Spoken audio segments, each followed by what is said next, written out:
I'm J.G. Michael, and this is Parallax Views.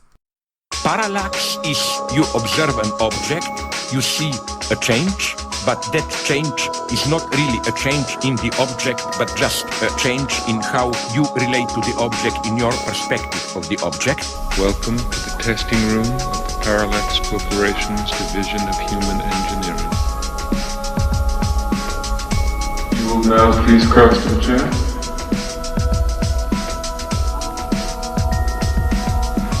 And you will sit down. Make yourself comfortable. And be sure to place each one of your hands on the box on either side of the chair. Making sure that each one of your fingers is on one of the white rectangles. Just sit back, nothing is required of you except to observe the materials that are presented to you. Be sure to keep your fingers on the box at all times. Alright? Hope you find the test a pleasant experience. On this edition of Parallax Views, I'll be speaking with the controversial ex-Satanist turned Buddhist practitioner, NIKOLAS SCHRECK. Singer, songwriter, author, and filmmaker NIKOLAS SCHRECK's initiatory application of music, ritual, and theater formally began in 1984 when he returned to the West from a life-changing spiritual pilgrimage in Egypt to found the shape-shifting musical ensemble Radio Werewolf, a 9-year sonic magic operation which concluded in 1993. After pioneering early Los Angeles gothic and death rock with the band's first incarnation, Radio Werewolf's European phase was hailed by Christopher Walton of the band Endora for simultaneously preempting and giving birth to the dark ambient and ritual industrial scene of the 1990s. Before embarking on his current solo career, SCHRECK has previously collaborated musically with Xena, formerly Xena LaVey, daughter of the Church of Satan founder Anton LaVey, as well as John Murphy, Kingdom of Heaven, and actor Sir Christopher Lee, whose debut musical album NIKOLAS produced. SCHRECK's books include The Manson File, Myth and Reality of an Outlaw Shaman, Demons of the Flesh, The Complete Guide to Left-Hand Path Sex Magic, co-authored with Xena SCHRECK, The Satanic Screen, an illustrated guide to the devil in cinema, and Flowers from Hell, a satanic reader. He is the director of the 1989 documentary Charles Manson Superstar and has appeared in several films, including Mortuary Academy and Curtis Harrington's Usher. His EP recording, The Future Model, featuring 3 versions of a song from a forthcoming album, was recently released on the Epicurean label. In addition, NIKOLAS hosts the NIKOLAS SCHRECK Show, a monthly radio show broadcast on Berlin's Radio On. In the first part of this massive 3-part epic interview, NIKOLAS and I will speak about his book, The Satanic Screen, an illustrated guide to the devil in cinema, which has recently been republished in a German edition entitled Luzifers Leinwand, featuring all new material, including a fresh introduction.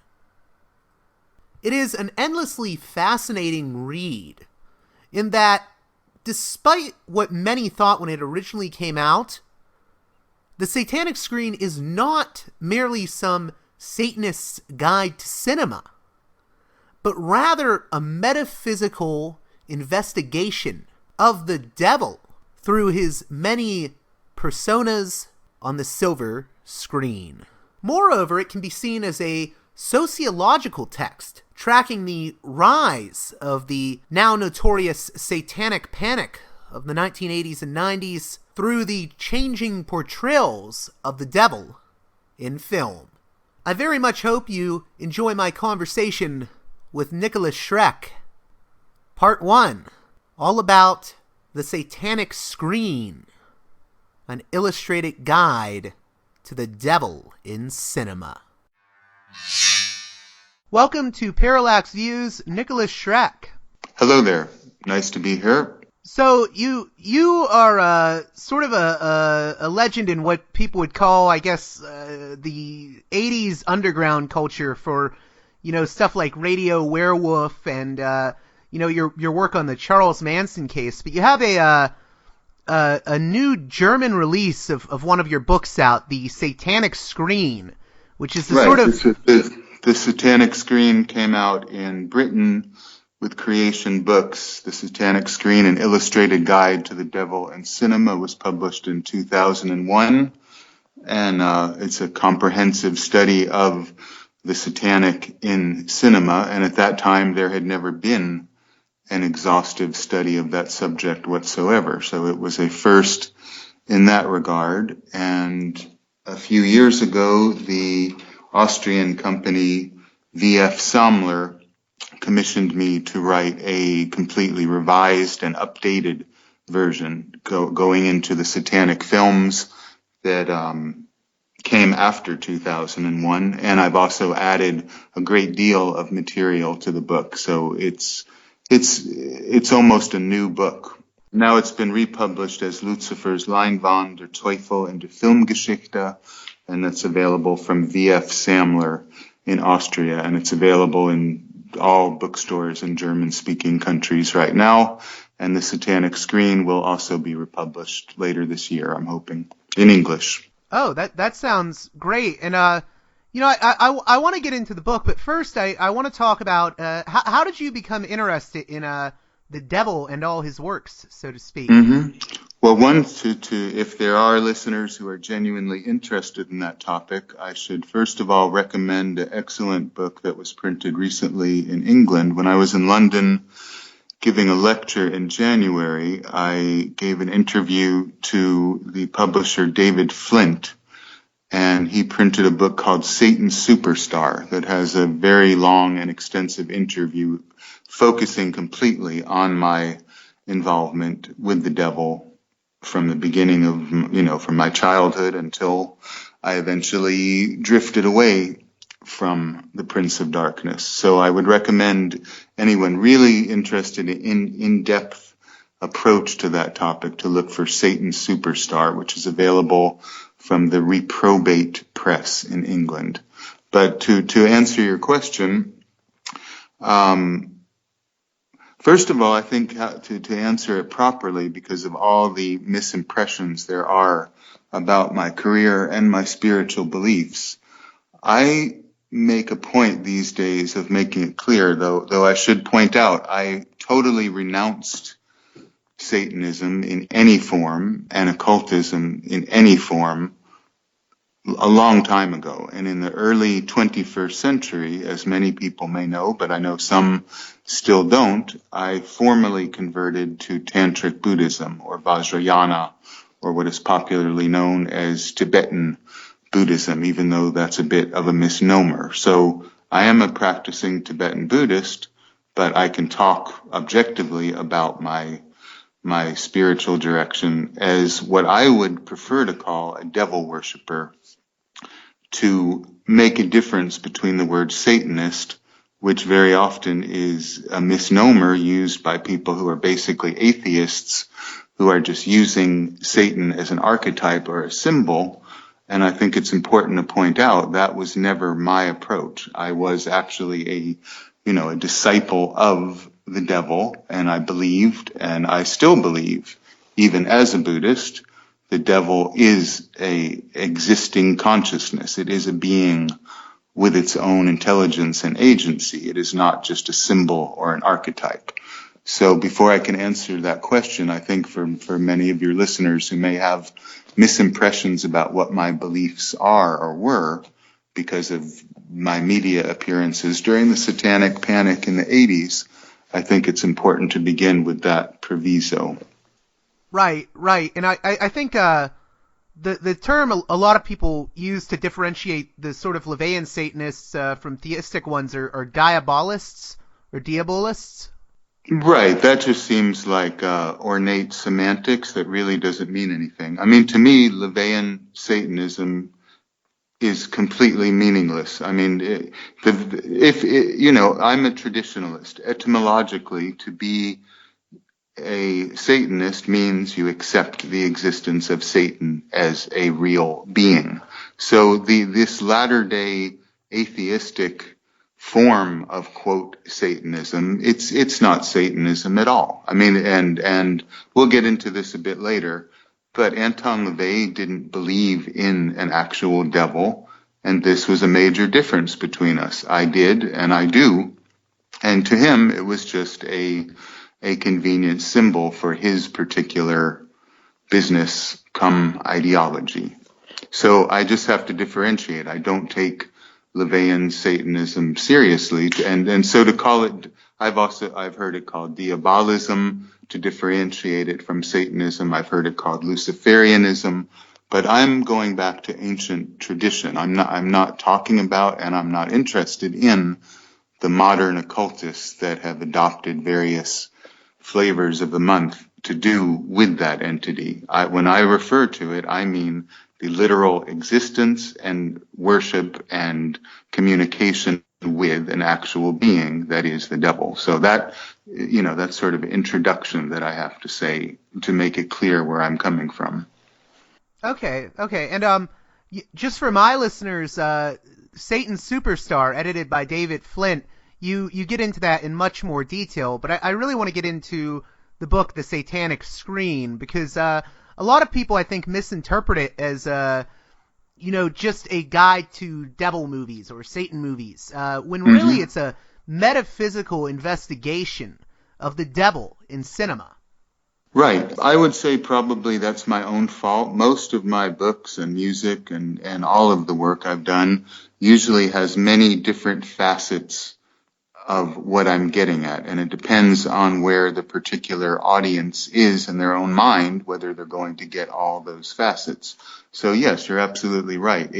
It could appear to a layperson who has no theological or mystical or mythological interest or knowledge to simply be a illustrated guide to the history of the devil in motion pictures. But as you said, what it really is a reflection on a philosophical and religious and socio-political level on how film has created and also manifested the Western idea of what the devil is, and how the way that cinema presents the devil tells us a lot about the social tides and political and philosophical and even sexual currents of each decade that I cover.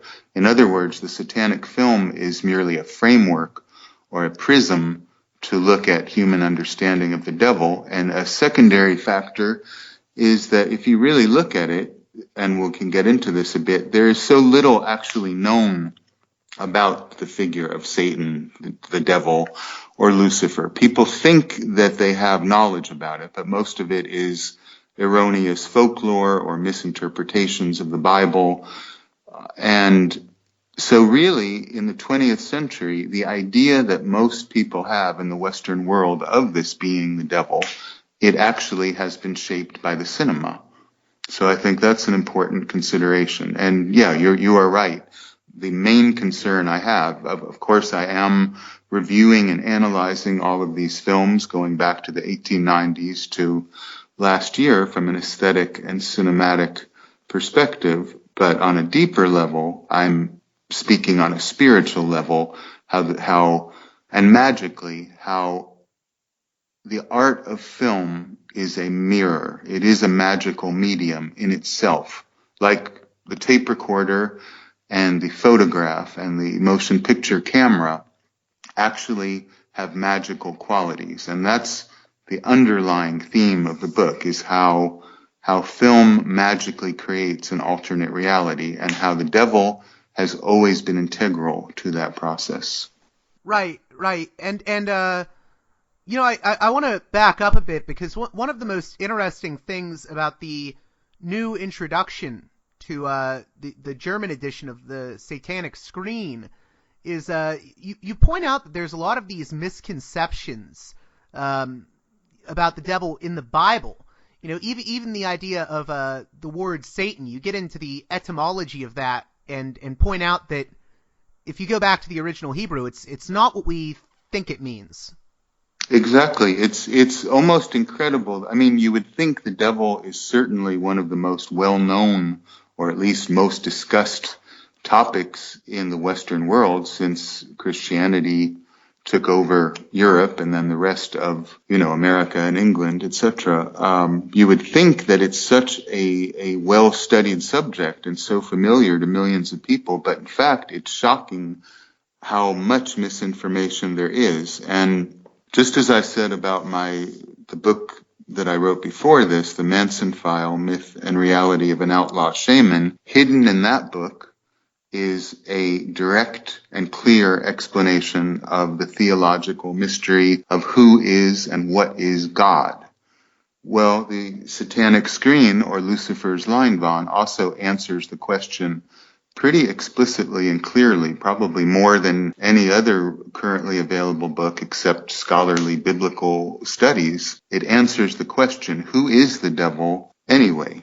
And you're right, it is most of what you would think about the devil is an error. And I can try to explain that simply without, in the book itself, I get into the biblical sources and showing how these misunderstandings have arisen. For instance, if I ask you, what would the average person's idea of the biography of the devil be? There's a few core stories. Where would you say that would begin, just as a curious but knowledgeable observer of this? Well, I mean, obviously, most of us think of the story in the Garden of Eden with the serpent. Exactly. Now, and all these metaphors about being tempted, and Eve being tempted by Lucifer in the Garden of Eden with the forbidden fruit. Actually, if you look deeply into biblical archaeology and study of the core texts, there is absolutely no reason whatsoever to believe that this serpent that is referred to in the Old Testament is connected to this much later figure that comes up later in other parts of the Bible, very briefly.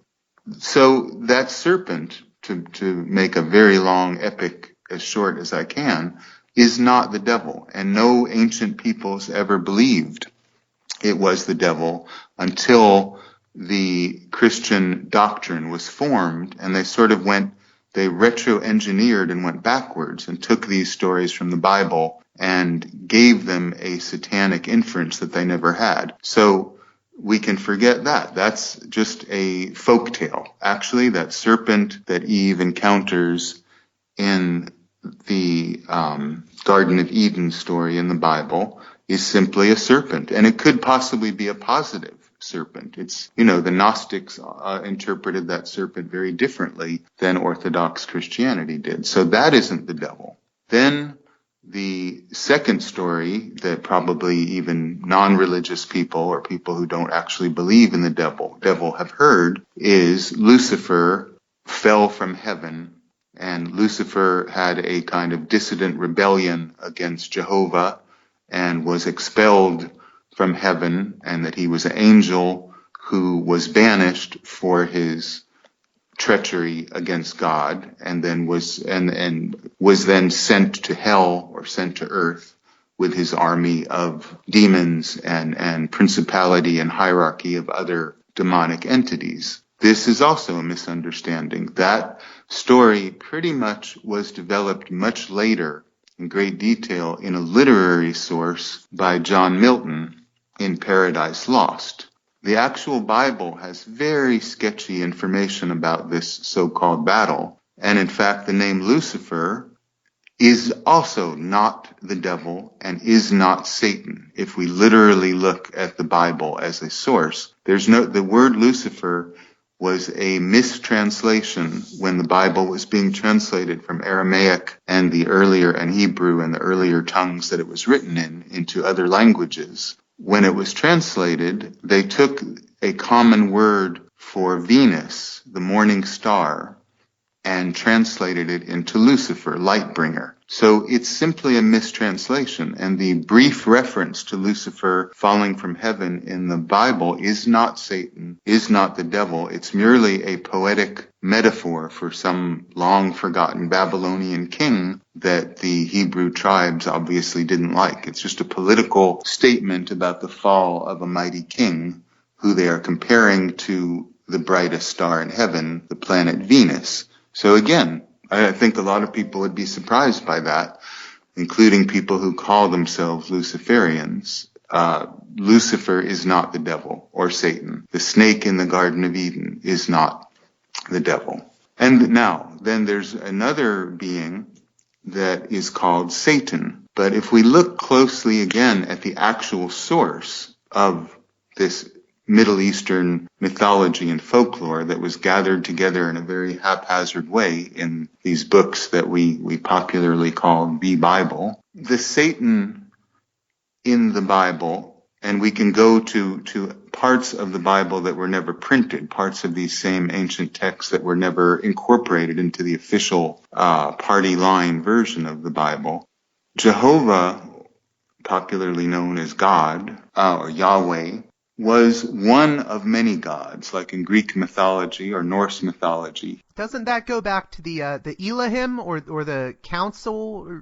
Exactly, yes, the Elohim. I mean, and etymology is very important to me. Magically, and as a writer, we have to know what the root meaning of words. So Elohim in Hebrew is a plural.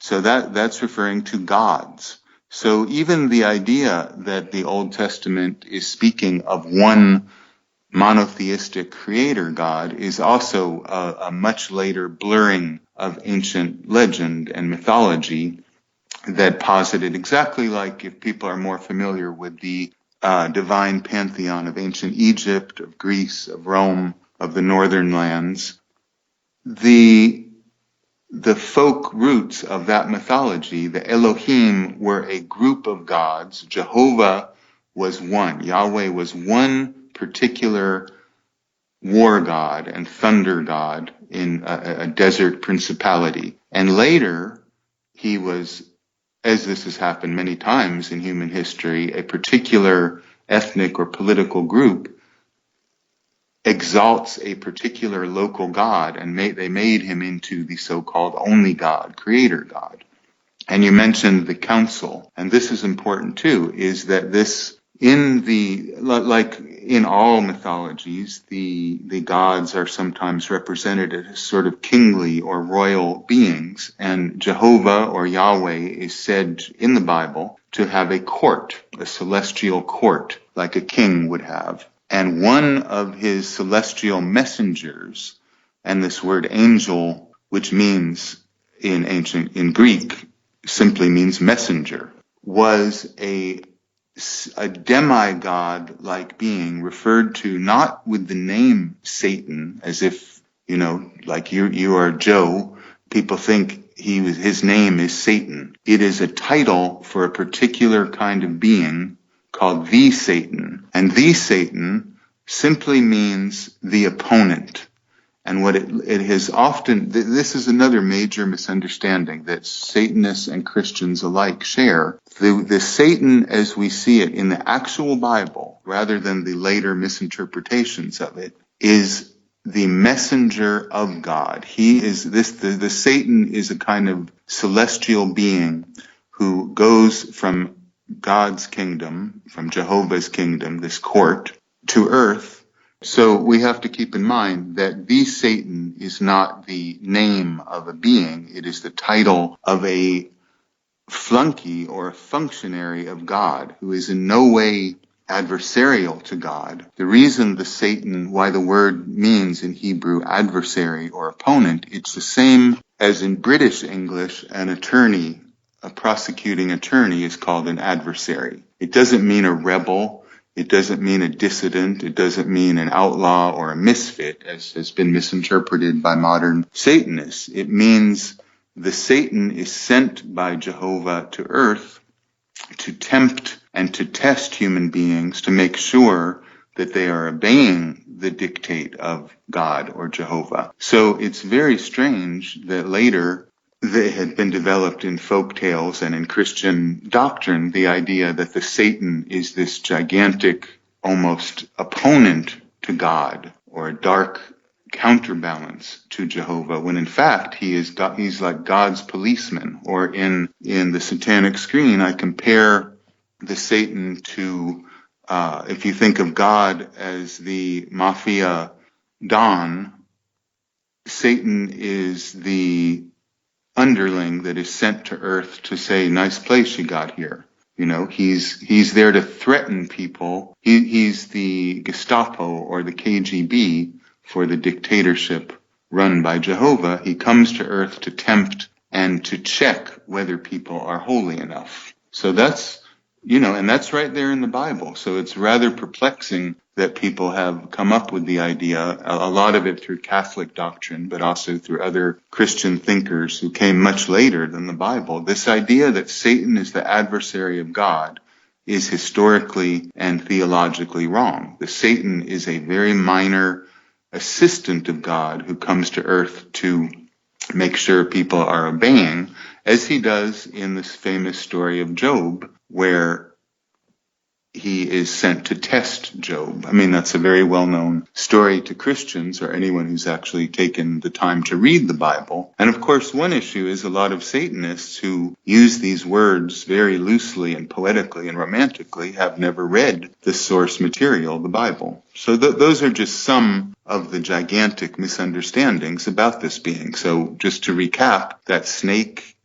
in the Garden of Eden, that's not the devil. Lucifer falling from heaven, that's not the devil. It's just a poetic metaphor for a Babylonian king. And the Satan himself that's referred to is an assistant of God. He's not this malevolent being who is opposing God. So that's the general background in the introduction you refer to in the Satanic Screen's new edition. I get into much more detail about it, and it's a very deep and rich and fascinating historical tapestry. For instance, I also get into the tradition of Iblis in Islam, Iblis being the Arabic word derived from diabolis, the devil. The Iblis is, in other words, the Satan of Islam. And in the Quran and in Islamic theological tradition, this being is clearly a servant of God. He is not an opponent of God. So in the Sufi tradition, the esoteric Islam, you have Sufis who actually admire Iblis, the Arabic form of the devil, as the most pious worshiper of God who comes to earth to test mankind. And I won't get into this because it's getting far too obscure and esoteric when we're talking about cinema, but I also get into the Yazidis, this very obscure minority religion in the Middle East, largely in Iraq. They're a minority Christian religion, right?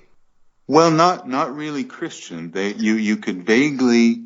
They adhere to, the Yazidis adhere to a form of the same mythology that you find in the Quran, in the Old Testament and in the New Testament, but they have a very different take on it all. And for them, and they have been condemned and persecuted and have even been killed recently by ISIS and other Islamic fundamentalists as devil worshippers. The Yazidi have always been known as devil worshippers because they believe that this angel, Melek Taus, who is equivalent of Iblis in Islam, or the devil, or the Satan, is actually a friend of mankind and a beneficial force who they revere. And because of that, Christians and Druze and other, and of course Muslims in the Middle East have killed and persecuted them, and they are right now being heavily persecuted in the Middle East for this belief. So that's how deep this goes. And yet,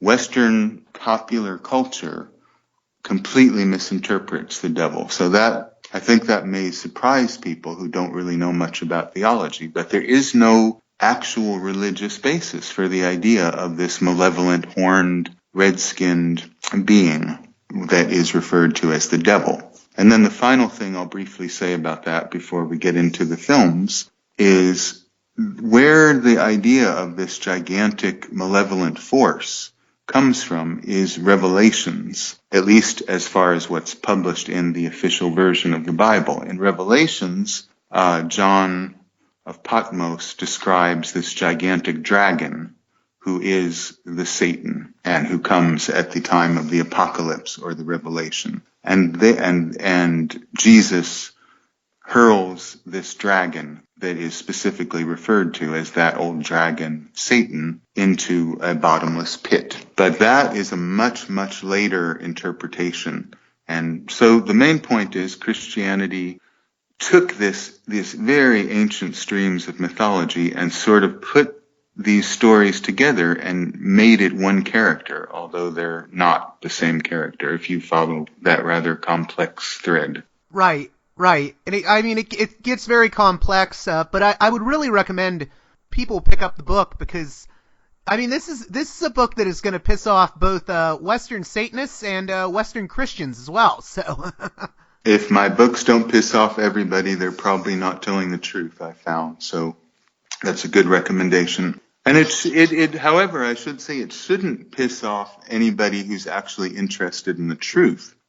You could be a Satanist, that's fine, but you, as I've said before, you should really know, no pun intended, what the hell you're talking about when you call yourself a Satanist and invoke these forces, if you believe them to exist, or use symbolism that is popularly associated with the devil. It's a pretty good idea to know who and what you're calling on, because in fact, you're not calling on the adversary of God. You're calling on the spy for God. You're calling on God's assistant on earth. So that's, there are some people who are actually interested in the truth, Christians and Satanists, and some people have a vested interest in hanging on to their romantic notions. They might be irritated that I burst their bubble there. Right. And getting into this exploration of the devil in cinema, and maybe we can get a good answer of what the devil is through that pop culture lens. You sort of start out with the magic lanterns, even before cinema. Could you tell my listeners a little bit about that? Yeah, what is very interesting in my research of the satanic cinema is, and actually I didn't even, in the English edition, there will be a bit more of this. In the German edition, which was a bit longer, there wasn't room for it, but there's some reference to this. The very first ideas of something like a movie projector that come from, I believe, the 11th century, that's how long ago, people who would have been considered scientists or inventors of that time, the very first extant drawing we have of the prototype of a projector, like a slide projector, that would have been the forerunner of the movie projector. What image was it showing? Is the devil being projected. Then the magica laterna, or the magic lantern, was a very popular entertainment form from the 17th century on, and even into the early 19th century. The magic lantern created a kind of primitive film-like entertainment experience, and almost all of the first experiments with the magic lantern were illustrations of the devil and Satan. Then you had another prototype to the modern cinema, which I'm sure you know of, called the camera obscura, where you have a little tiny pinhole in a darkened room, and it would reflect a kind of ghostly image of what was outside into the room. Again, you still have camera obscuras in many places that you can visit. The earliest use of the camera obscura was used to project images of the devil. So it's now, when in France, when they first developed a form of technology which was like a wheel that had little animated cells on it, and you turned it. This is considered the closest forerunner to the motion picture, the image was of the devil blowing out a flame. So in each and every case where you have a forerunner to the cinema, very strangely, the devil is there. And that's how deeply connected to the history of the motion picture art the devil always has been. So even before movies existed, Mephistopheles is there. And I think that's tied into the idea that the devil in the popular imagination is considered the master of illusion, and film and projection and capturing of an artificial reality is seen as part of the satanic realm. Yeah, I believe that's one of the reasons the famous avant-garde filmmaker Kenneth Anger sort of he talks about that Lucifer and Lucifer's relation to film as I guess the light bearer. Right. Well, again, I knew Kenneth Anger pretty well, and though I speak about his films, which are of course very important to the satanic cinema aesthetically and artistically and culturally, but Anger's interpretation of the devil is very much derived from Aleister Crowley's Ptolemaic doctrine, in which Lucifer is seen as the light bringer and as a separate entity than Satan. If you actually look at Kenneth Anger's interviews and his many statements, he is not a Satanist, although that's popularly misunderstood that he is. He refers to himself as a Luciferian, and he sees Lucifer as a joyous, liberating figure of light and rebellion and dissidence, and he does not consider Lucifer to be the same as Satan. But you're right, Anger also recognized the magic lantern as having this connection to this being, though he interpreted it in this idiosyncratic manner. And that's why his major films, Inauguration of the Pleasure Dome, Invocation of My Demon Brother, and Lucifer Rising, a trilogy, are called the Magic Lantern trilogy for that reason. Right, and it's interesting you bring up the Aleister Crowley connection, because Aleister Crowley is a name that of course pops up in talk of Satanism, even though he was a Ptolemite. I wouldn't call him a devil worshipper, but it's interesting because he plays a huge role in the sort of satanic cinema that you're talking about, starting with I believe the movie The Magician, which very few people know about. It's a great silent movie. Yeah, that's absolutely true. In fact, and I get into Crowley's connection to the devil and his unique and really sort of made up out of his own imagination and fantasy interpretation of what the devil is. But for people who are not au fait with Western occultism, Crowley was not in any way a Satanist or a devil worshiper, although to this day, even, reputable history and media accounts of him tend to call him a Satanist or a devil worshiper, but he was not. His personal religion, Thelema, had no place for the devil or Satan, and the very little he wrote about it was that, Lucifer was, like Kenneth Anger's interpretation, a positive force of disobedience or rebellion coming from Crowley's own Plymouth Brethren, very strict fundamentalist Christian upbringing. But the point is well taken, what you're saying. In fact, probably most of the major films that are really of a high aesthetic quality in the satanic cinema, some of the most important landmarks in the satanic cinema are based on aspects of Aleister Crowley, which is funny because he wasn't a devil worshiper and didn't even consider himself to be a black magician. And you mentioned The Magician. The Magician starred Paul Wegener, who was practically forgotten today in the non-German speaking world. But Paul Wegener was almost like the Lon Chaney Sr. of the German expressionist cinema. And to a certain extent, you could say he was the first horror star. And this movie, The Magician, in 1926, that was directed by Irish director Rex Ingram, was based on the Somerset Maugham novel, The Magician. And Maugham had met Crowley in Paris in the 1890s maybe a little later than the 1890s, I think 1906. And he had based this character, Oliver Haddo, on Crowley. And So the figure in the film that Paul Wegener plays, the eponymous villain of Rex Ingram's film The Magician, is a sort of larger-than-life depiction of Crowley. And a lot of people haven't seen the film, but Ingram, very much inspired by German Expressionism and Caligari and the more avant-garde direction that German cinema was going into with the films made in Berlin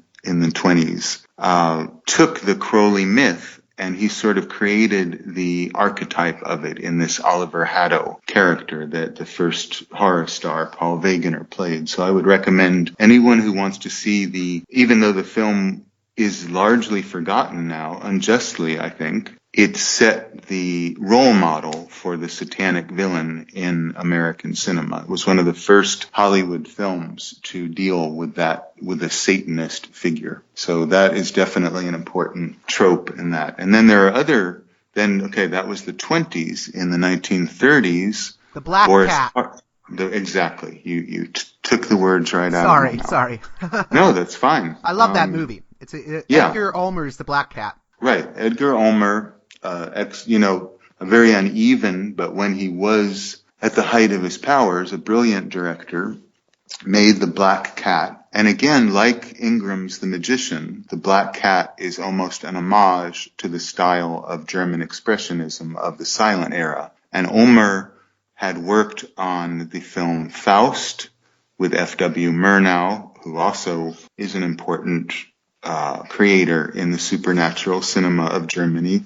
So Edgar Ulmer, who directed The Black Cat, basically made a German expressionist talkie in the monster movie cycle of the Universal Studios. And Carl Laemmle, the producer, or the head of Universal, really didn't understand what Ulmer was doing. But Ulmer was trying to make an avant-garde film within the context of a Hollywood monster movie. And that's what The Black Cat is. And again, the Crowley figure, the character that Boris Karloff plays, Hjalmar Polzig, is again based on not a story, but an actual fact, where Aleister Crowley had invited this young couple, Raoul Loveday and his wife, to the island of Cefalù in Italy, where he had his Abbey of Tolima, which was basically a rundown farmhouse.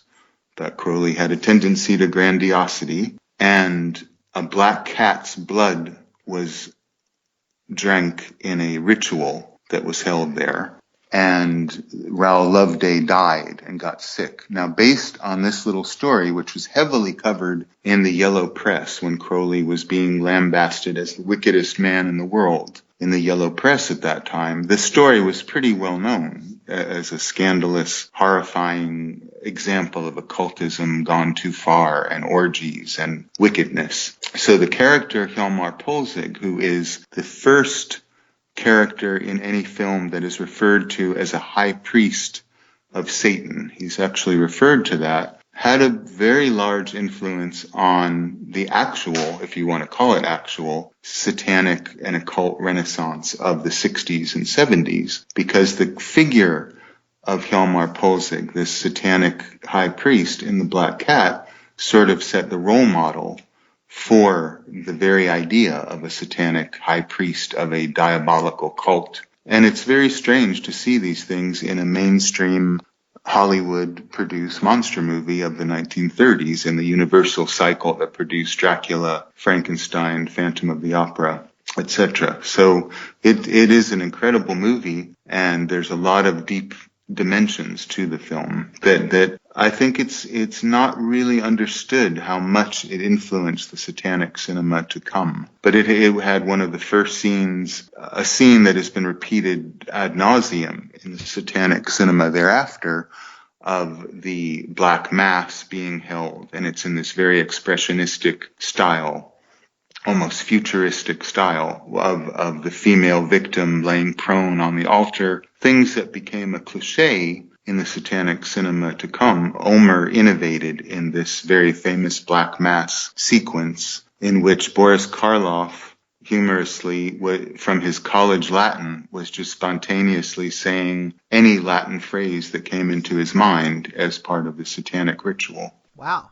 It's a very interesting movie, especially because it stars both Boris Karloff and Bela Lugosi, and it has references to like sadism, and I believe even like sort of a weird sort of necrophilia type thing going on. It's very unusual for a Hollywood movie. It was done during the pre-Code era. I believe it was just right on the end of the Hays Code coming in. So the original script for it had even more perversity and literal references to orgies that you can infer from the finished product. But the film that Ulmer presented to Universal was far more perverse and decadent and debauched than even the finished product. But yes, it's almost like he had a checklist of every perversion to try to get into. The Hjalmar Polzig character played by Karloff, it's implied he's a necrophile. And it also is a very strange meditation, which had only something that had happened only a few decades before. It's a tragic reflection on the mournfulness of the world after World War I. That's another deeper level that Ulmer gets across in the film. But yeah, it has every form of implied perversity. For a mainstream Hollywood film, I think it would be pretty shocking for people today to see at least what is being insinuated and inferred. And a lot of that is due to Karloff's, very sly and knowing performance that suggests things without him even needing to say it. And just to pivot, we'll fast forward a bit because you cover films from the 20s, 30s, 40s, 50s, 60s, 70s onward, But one of the most important films that you deal with, obviously, you actually deal with a few of his films, Roman Polanski's movies, particularly Rosemary's Baby. Mm-hmm. Well, Rosemary's Baby, without a doubt, I would say probably The Exorcist #2, but Rosemary's Baby is certainly the most, whether it aesthetically or cinematically, whether you like it or hate it, which people are rather polarized on that, it has had the most influence on the rest of the Satanic cinema after it came out in 1968. It pretty much set the wheels in motion for what you expect from a Satanic film. And almost every film after, in some way, is referring to Rosemary's Baby. It in itself became a legend, and it's probably worth going through some of the legends and myths about the film, because the side stories, the superstitions, and modern urban folklore about the film have almost taken on a life of their own. And in this internet conspiracy crazy culture that we live in now,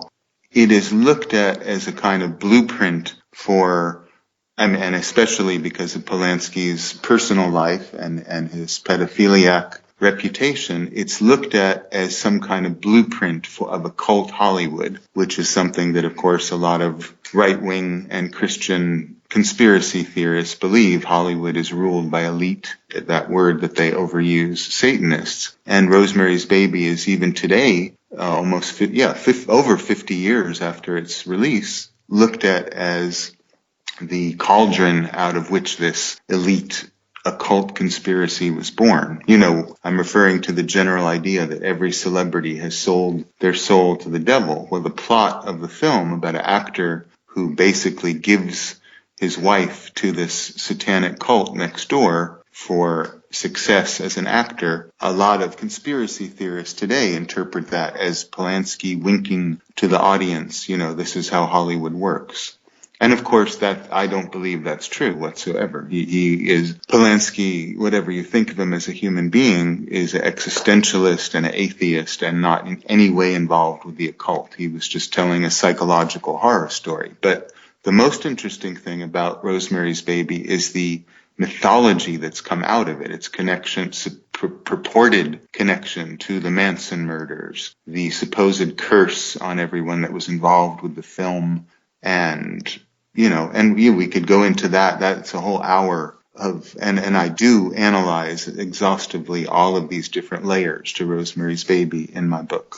Right. And you also debunk some myths about a certain alleged technical advisor to the film who was not actually a technical advisor to it in any way, Anton LaVey. Yeah.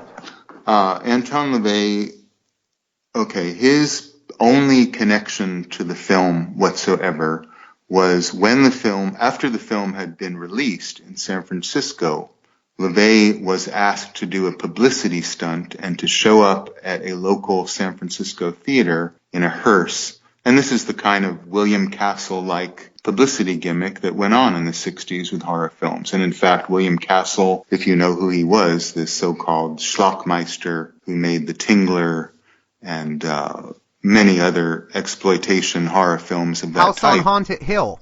Exactly. And those films are entertaining, but they're very gimmicky. So this idea of hiring this local kook, Anton LaVey, to appear at Rosemary's Baby at the local San Francisco premiere in a hearse was a typical William Castle gimmick, but it was just show business. That is the only connection whatsoever that LaVey had. Now, when in 1968, Rosemary's Baby was a huge hit film, it touched a popular nerve. Millions of people were talking about it, and then they were talking about Satanism as a real existing phenomenon. It's where the idea of the neighborhood is a devil worshiper next door sort of comes from in a lot of ways.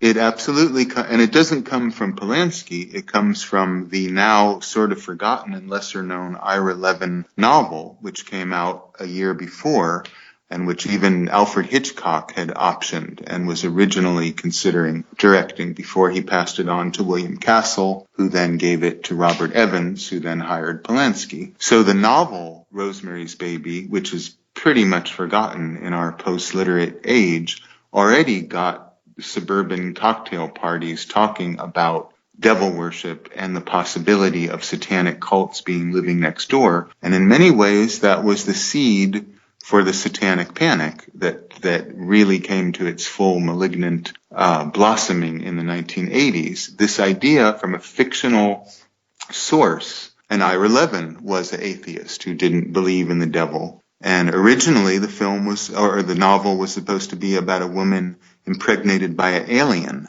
And at the last minute, he arbitrarily made it the devil. So the point here, and this is something I try to get into in my book, the socio-political influence of a fictional film about the devil actually led to social results where people believed, yeah, maybe our neighbors are devil worshippers.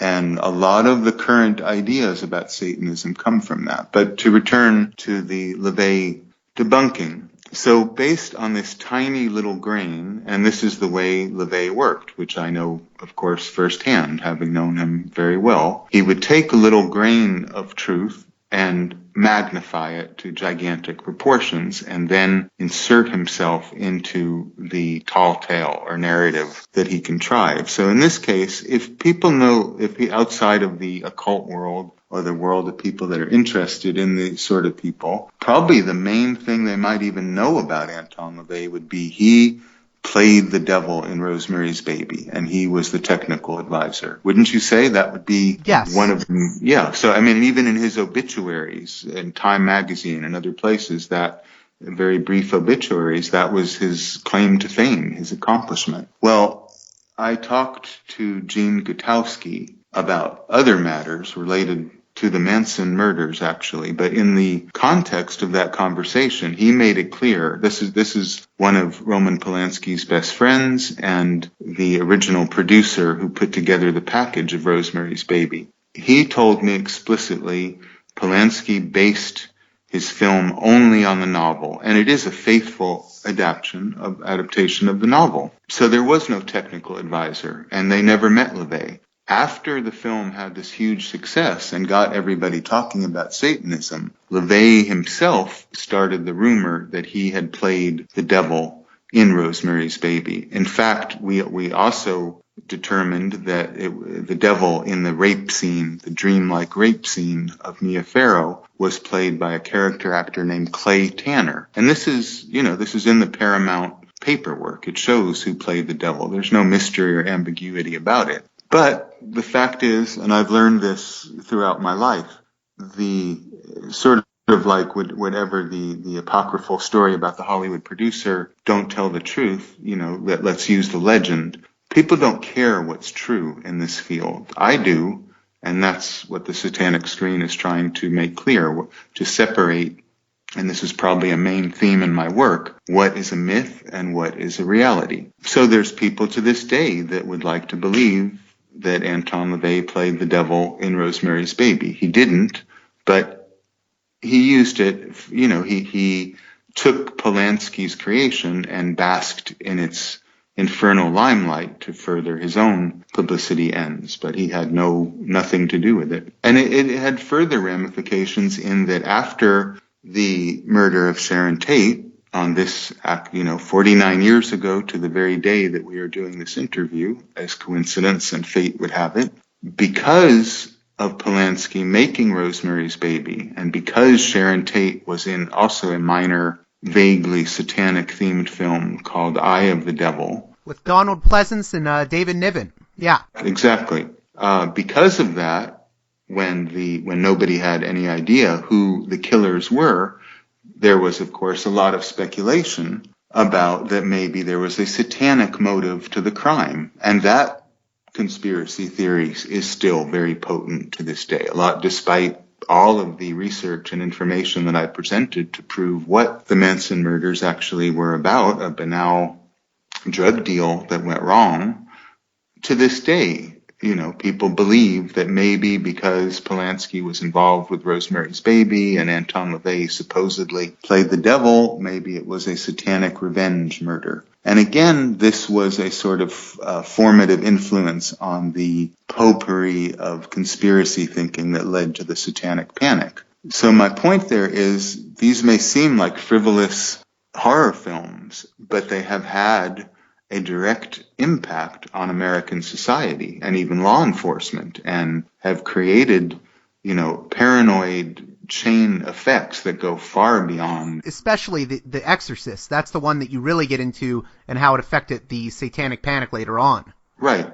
Well, the Rosemary's Baby sort of it wasn't the first, because there had also been an excellent Hammer film released the same year, The Devil Rides Out, or The Devil's Bride, as it's known in Britain, with Christopher Lee. There had been a sort of revival of witchcraft and satanic films in the mid-60s, but Rosemary's Baby was the one that became a gigantic commercial success and became a cultural lodestone for Luciferian themes. And you had Satanists naming themselves Adrian after the son of the devil in the film. And it actually set the pattern for how real satanic covens were set up. They used the film as a prototype. But The Exorcist, well, the best way to put it is Rosemary's Baby then unleashed, and I get into a chapter going from 1969 until the mid-70s, this tidal wave of Rosemary's Baby imitators. And in the late 60s and early to mid-70s, you had literally hundreds of films like the Mephisto Waltz and many others that I could name that took the plot of Rosemary's Baby and just contrived and twisted it and turned it into different patterns. But basically, the idea that the devil was a ambiguous, liberating force, not completely an evil being. And this was even in the film Bedazzled, a comedy from 1967 with Dudley Moore and Peter Cook. The idea of the devil being somehow tied into the age of Aquarius and the hippie movement, a symbol of sexual liberation, of freedom, of drugs, of mysticism, basically a projection screen for all the aspirations of the counterculture. Well, we even see it in the adult films of that era. There was the big one is The Devil and Miss Jones. Mm-hmm. Well, we should remind me to get into that, because I think that's very important. But as far as The Devil and Miss Jones, we'll get into specifically. But in this mid-60s to early 70s period, and The Devil in Miss Jones is also a landmark in this development, basically at the same time as film censorship began to weaken its hold, and you were allowed to show on-screen sexuality and erotic scenarios more explicitly than had ever been allowed, Satan and the presentation of satanic cults and devil worship became an excuse to show naked women laying on altars or orgy scenes. And so in that brief period where the devil was exalted as a liberatory, hippie-like figure who's encouraging people to let it all hang out and be free, and a kind of antichrist for the Aquarian age, you had all this. He became a symbol of eroticism. And as I said, an excuse for nude women to be filmed, which is very profitable. And that's what happened. Now, when The Exorcist, and again, this came from a literary source, just as Ira Levin's novel Rosemary's Baby was something Polanski purchased and was commissioned by Robert Evans to make. The novel The Exorcist, which came out in the early 70s, also had a gigantic influence culturally on America. And what it heralded was the end of this period of the counterculture and of the devil being seen as a sexually free liberator of suppressed eroticism. And you could say that The Exorcist, the novel, and then the gigantic worldwide success of the film was the beginning of the Christian fundamentalist movement and of even the first explosion of what would become the Reagan Revolution, after the hedonistic Dionysian orgy of the 60s, The Exorcist announced the devil is evil, and it also was basically saying this female character in The Exorcist, played by Linda Blair, as I interpret it in the Satanic Screen, it's a very deeply anti-female, misogynistic film where pious, celibate men have to take this demon Pazuzu out of this possessed female. And Pazuzu was also played by a woman, Eileen Dietz, in that movie.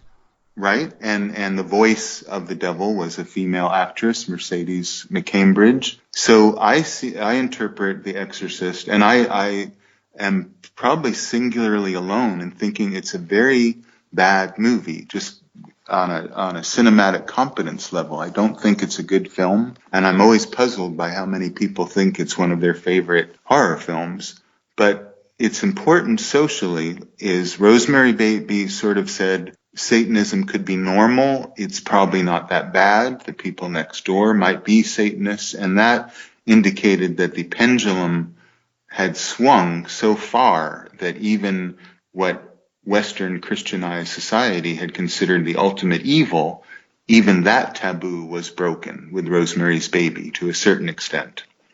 And in Dance of the Vampires, an earlier film with satanic references, Polanski had suggested that evil is more attractive and that it even triumphs, as it does in Rosemary's Baby, where Mia Farrow's character accepts the devil's son as her child and loves it. So that was a very 60s message, an anti-heroic message. The Exorcist is going back to the Middle Ages, and whether the director Blatty and the writer Friedkin, whether they Friedkin was the director, but Blatty was the writer. I'm sorry. Right. Yeah. Sorry about that. Yep. Sorry, got that wrong. I inverted it satanically.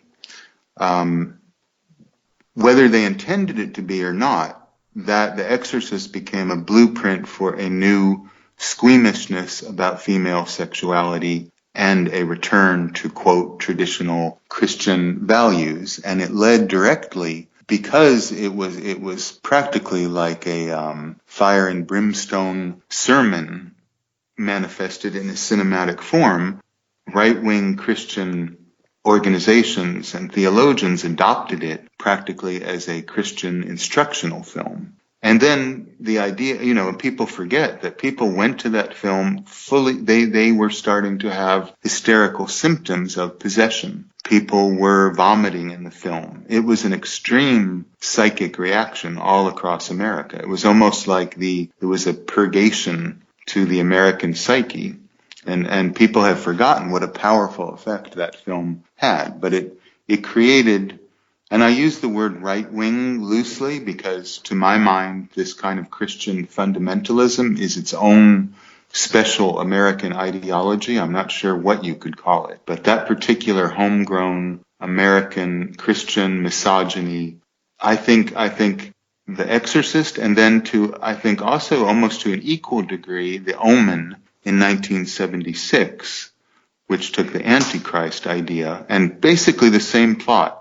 Rosemary's Baby, The Omen, The Exorcist, they say something about American culture in that they're all about the possibly sinister or frightening nature of children, because Rosemary's Baby is this frightening other from the infernal region, a teenage girl, which has always been associated with witches and pubescent sexuality being seen as a threat to the social order. The character Reagan in The Exorcist is an evil, possessed by evil, because women are, according to Christian theology, easily possessed. And then in The Omen, you have the young character of Damien Thorne. So that's, that would take a psychologist to put America on the couch and explain why the unholy trinity of the major satanic films that have had the most influence, what are they really about is a fear of the malevolence of children. Right. No, that's exactly what it is. A lot of these films have like a very bad attitude towards both children and women. And I know we've been going a little bit overtime on the satanic screen aspect of this conversation, but I really quickly, if we can, I do want to get into The Devil and Miss Jones, because that's one of the most interesting aspects of your book. You deal with all kinds of movies, and The Devil and Miss Jones is, of course, it's an adult film. It's porno. It's actually, to me, one of the most interesting ones, and I'm just curious as to why you felt like that was worth covering. You covered it very well in that book.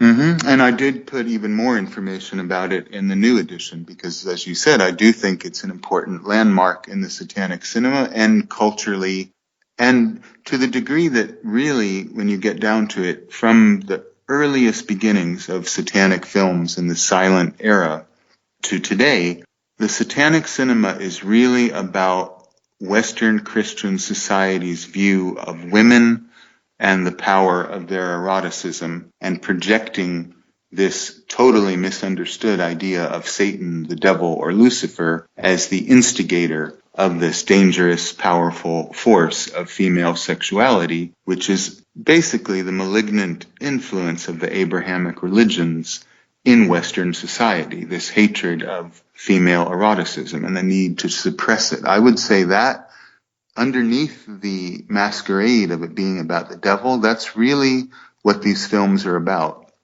And in European horror films or films about the devil, you have usually a more hedonistic or sophisticated celebration of eroticism and sexuality. And American films may pruriently show flesh to their customers, but they are basically condemning sex as the work of the devil. And I cover all kinds of even more obscure porno films, hardcore porno, including New Wave hookers, where Tracy Lords appears as the devil, and many other. Because they're just as important in telling us the way the devil is viewed as any other more mainstream or respectable film. But The Devil and Miss Jones by Gerard Damiano, who was a former hairdresser and mafia-connected amateur filmmaker, who got his funding completely from mob sources, like a lot of major porno films at the time. The Devil and Miss Jones was the first film in history where it was an X-rated pornographic film with hardcore sexuality, and yet it gained a kind of critical respectability. Roger Ebert rather liked it, as I remember. He gave it a very good review. Exactly. Many mainstream reviewers, and I think it's hard to imagine in this politically correct, almost, I don't even know what to call it, this new Puritanism that we have in our culture today. It's hard to imagine, but at that cultural moment when The Devil and Miss Jones came out, there was an idea, like in a lesser degree, the film Last Tango in Paris with Marlon Brando had some rather graphic sexual scenes for that time. And The Devil and Miss Jones, which was released roughly around the same time, people in the cinema world... It was also around the same time as The Exorcist, 73. Exactly. It was like this transitional point. You had The Exorcist at the repressive, conservative side of the social spectrum, and you had a film like Devil and Miss Jones at the furthest other extreme, but it went the way of The Exorcist. So there was this brief period where Damiano's Devil and Miss Jones, and especially the performance of the actress Georgina Spelvin, basically, if you've never seen it, to any of your listeners, the plot is a woman kills herself, a lonely spinster, and the devil gives her a chance to come back to Earth to explore the erotic potential she never pursued in her earthly life. And that is the plot of the film. And so the devil in Miss Jones is a sexual pun, but it's also describes what the narrative is about. But the interesting thing about it is because the devil has always been associated with female sexuality by Satanists as a kind of positive symbol, and by Christians as the temptress, the evil Eve, who created the sin that brought mankind down. It's interesting that the first pornographic film that was considered to have any artistic merit and was almost seen to be a pioneer, if you look at reviews of that time in the cinema world, the idea that mainstream films would include naturally and normally scenes of people having sex, which of course is an absolutely normal function that we don't see in cinema, and that they would be graphically depicted. So that was the social importance. You know, women went to see Devil and Miss Jones. It was a change from the cliche of lonely men in raincoats going to jerk off in a sleazy flea pit movie theater. Couples and women went to see it, and it became a kind of a cool and trendy thing to do, to see this respectable porn film. So that the devil was an important part of the film, I think, is religiously and culturally significant. And I guess we can move on from there to start pivoting out to sort of your life and times in Hollywood amongst the horror icons. But right before we do that, what is there any last thing you would like to say about the devil's role in cinema? Well, I think the most important thing you could say about it, and this is the main point of my book for people who are interested in reading Lucifer's Leinwand in German or the Satanic Screen in English, is the figure of the devil as it's presented in the cinema is a barometer of where the culture's idea of what is evil. And it's very interesting to see how from the 1890s until last year, in all of these films I cover, society's concept of what is evil changes completely, so that you have films about Kaiser Wilhelm in World War I. He's the devil. During World War II, Hitler is presented as the devil. You have aliens presented as the devil. Prince of Darkness and Quatermass. Yeah. Exactly. You have science fiction presentations of the devil. There I cover a very obscure and also forgotten genre of black films that were made in the 30s and 40s and even up into the 50s for black Baptist audiences, in which the devil is seen as representing the corrupting force of jazz music and smoking weed from a kind of fundamentalist Baptist point of view. So the most interesting thing we can learn from looking at the satanic cinema, and as I tried to express in looking at how the devil manifested in cinema in each decade since the beginning of film, is it shows us how fluid and ambiguous the idea of what evil really is, because it changes completely. And even in a very modern film, there are films where Hollywood is shown as evil. So that's what it is. It's not so much about the devil itself. It's a projection of where society stands on its concept of evil. In the 60s, we had talked about this before, there was a plethora of films in which hippies were seen as devil worshippers. So whatever the social taboo or bugaboo of the time, horns have been placed on it and a tail has been sewn to it, and that you're left with this perplexing, eclectic variety of different evils, none of them which fit together. Well, that does it for the first part of this epic 3-part Parallax Views conversation with NIKOLAS SCHRECK. In part 2, Nicholas will discuss his many adventures in Hollywood, or perhaps we should more accurately call it his adventures in Horrorwood, as he speaks about his appearance with Radio Werewolf in the cult classic 80s black comedy Mortuary Academy, starring Paul Bartel and Warhol Factory superstar Mary Woronov, as well as his time with horror icons like Barbara Still, Vincent Price, the great and underrated filmmaker Curtis Harrington, and Dracula himself, Sir Christopher Lee. All in all, it's going to be an episode you don't want to miss. And with that said, folks, until next time, you've been listening to Parallax Views with Parallax Views to Parallax Views with Parallax Views. The way out is not simply to say, don't do it, just to prohibit. It's nothing else. If we don't do it, others will be doing it like crazy. So, we have to confront the problem. But no, basically, I know of the great anxieties, problems, new forms of control, but it's also new forms of freedom. This is why I always emphasize that internet and all this new digital stuff, it's a very ambiguous phenomenon, but it's the field of struggle. New forms of enslavement, but at the same time, new incredible forms of freedom.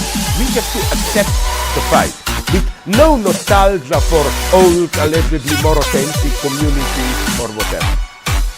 I'm not afraid. I'm not afraid. I'm not afraid. I'm not afraid.